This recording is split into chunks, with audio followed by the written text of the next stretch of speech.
Good evening, everyone. My name is Pooja Pradeep, and I'm part of an organization called Populus Empowerment Network. It's a socio-political research organization based in Chennai.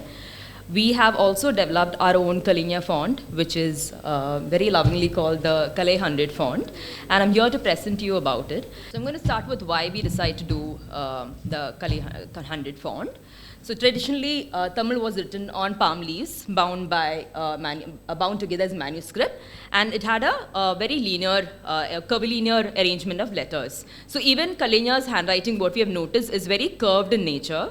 So we would like to believe that why the handwriting is curved is because he was, in his own way, paying homage to to ancient literature and how Tamil was documented as manuscripts. So he also had a very curved handwriting, like you've seen in the previous video. His letters were very curved in nature.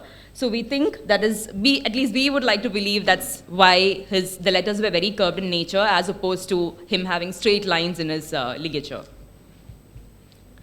So in 1946,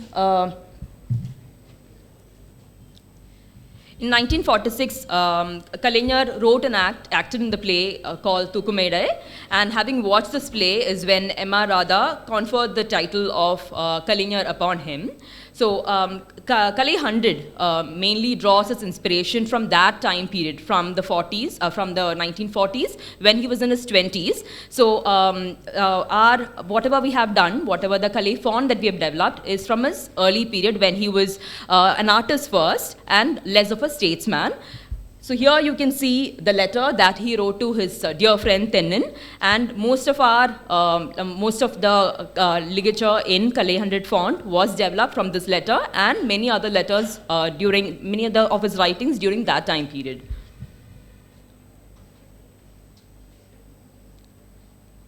So it is slightly difficult process trying to get all his documents from that time period, but I think we survived.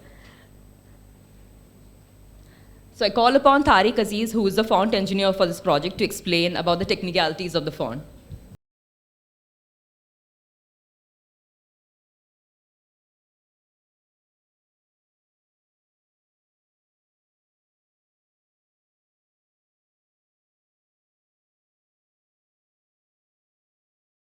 Thank you, Pooja. And once again, Vanakkam.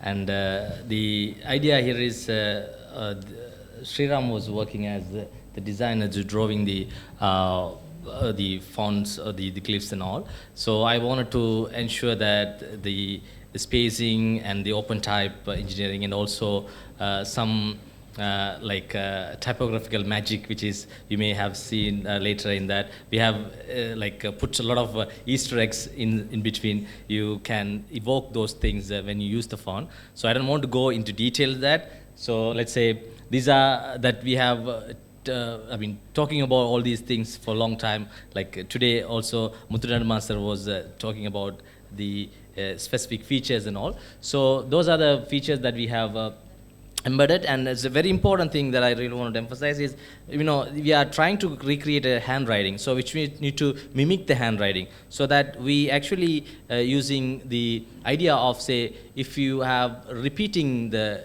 glyphs or other characters twice, or let's say suttam, pattam, like whatever it is, so the continuation of Tana will always change in terms of ideas to make it authentic. So that's what we have done. And also a couple of other features like the ligatures, or else the signature, and some other things like the motifs and all sort of things that will embed it to the font itself. When they release, you'll be able to see it as a hands-on way of, and you can use it too. So that is the thing, I think. Yeah. So that's, I just wanted to share with you guys. Thank you.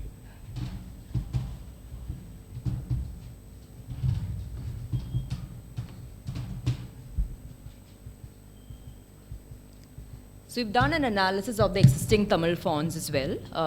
Currently, under the name of Kalaignar, there are two different fonts. One is Kalaignar and Kalaignar Normal.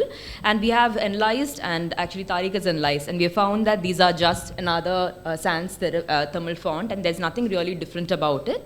We've also seen that it's incompatible. Both the fonts have been incompatible with web platforms and across different not compatible for cross-platform usage.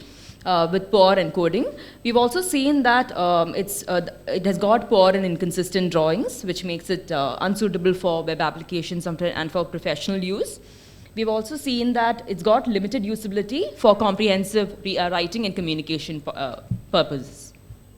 So these are a couple of features that we want to show about the Kalai 100 font. Like you can see, the existing fonts uses straight lines, and whereas Kalaignar's handwriting has got a lot of curvature. So we've incorporated that into the font.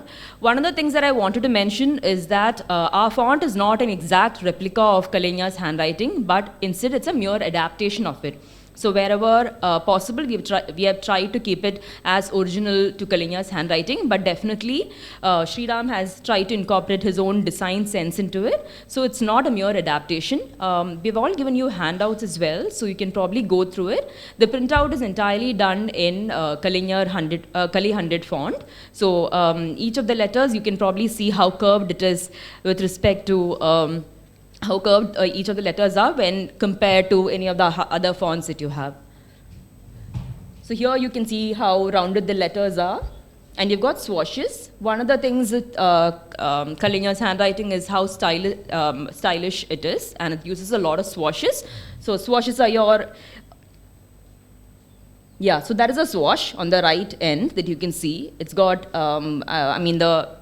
too much of a curvature or the very stylized form of writing is being used in all his letters. So here again, a couple of examples that we have here that we are showing how our font is very similar to Kalaignar's handwriting. So this is signature as well. Here you have the swash being used and the rounded letters are very clear in this one. So yes, Sriram and Tharique have worked extensively on this font. Sriram has been the designer for the font, and Tharique has been the font engineer for this project. So Tharique, I'm sure you're all familiar with over the last 2 days. And Sriram is a writer, illustrator, and a designer from Chennai. So the font is a 3-month-long project for all of us, and we are super excited about launching it to you all finally when it does. We at Pen would love for you to try out the font. It's a very, like you can see, it's very different from the normal sans serif font that you use in your daily usage, and we're all super excited about launching it to you. I'd like to invite Sriram and Tharique to actually to explain about a few features of the font as well. Good evening. One of the things is I am not a typeface designer as such. I am an illustrator and writer. I do graphic novels, and I also do designs for applications, mobile and website applications. In other words, Professor Sri Kumar Ingella, I am a UX UI designer as well, right?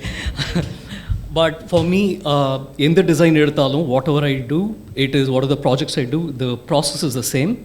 Whatever research that I have to do for any kind of project, it's going to follow the same steps. And adhe mari dhaan idukkum panne. In the sense, we looked at different type of materials that was there, his handwriting, analyze pandradhukala. One of the things was the moment I was approached that we have to do this Kalaignar font appdin solrapo. What is the inspiration? What's the narrative that we need to give for this, right? I mean, you could choose from any period. It could choose from his last years, which could probably be the most easiest to relate to for most people.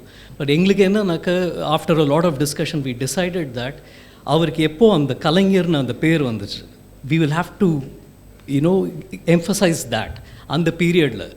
And that is why, like she was also saying, on the 40s on the name the name, we started digging out different articles where if he had written something with his handwriting, we started noticing, but we didn't get much. We got very few. So, but with whatever we got, we managed, and I think the font has come out really well.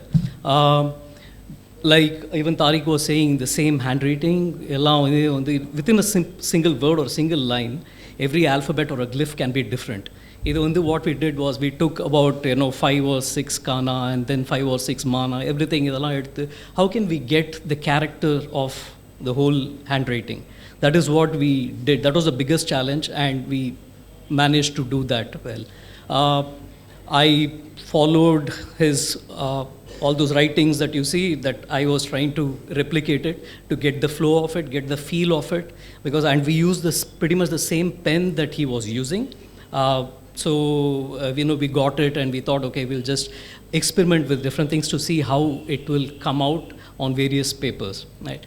And then once we got to know about all this, it was all about designing, put it in the glyphs, and then hand it over to Tharique, who has been guiding me a lot to get the right glyphs.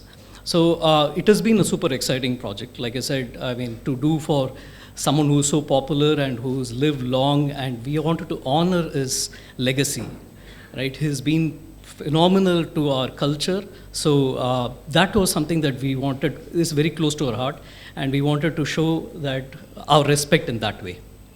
Thank you.